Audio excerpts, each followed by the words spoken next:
हे guys welcome back to my another vlog. So I know vlog post करायला मला भरपूर लेट झालंय, बट पोस्ट न करण्यापेक्षा लेट का होईना पोस्ट करूया असा विचार करून मी फायनली पोस्ट करतेय.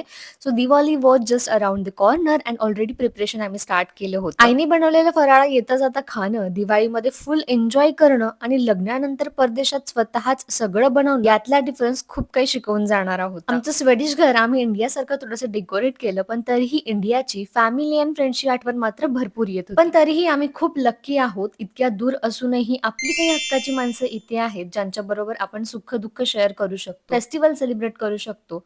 आज आम्हाला इन्व्हिटेशन होतं आमच्या एका फ्रेंडच्या घरी डिनरसाठी. दिवाळीनिमित्त जातोय म्हणून त्यांच्यासाठी आम्ही स्वीट्समध्ये बेसनचे लाडू सुद्धा आणले होते. इथे सध्या ऑटम सीझन सुरू आहे and the view is just amazing. Sunset सुद्धा होत होता. So it was like a painting overall. तिथे गेल्यानंतर सगळ्यात अगोदर तर आम्ही दिवाळी स्नॅक्स एन्जॉय केले, जे की आमची फ्रेंड सुजाताने घरीच बनवले होते and the taste was so good. त्यानंतर सगळ्यांनी बसून निवांत गप्पा मारल्या आणि त्यानंतर मग आमचा ठरलेला गेम डमसेराट्स. हा गेम खेळताना ना खूप जास्त मज्जा येते. सो आम्ही नेहमी भेटलो की हा गेम खेळतो म्हणजे खेळतोच.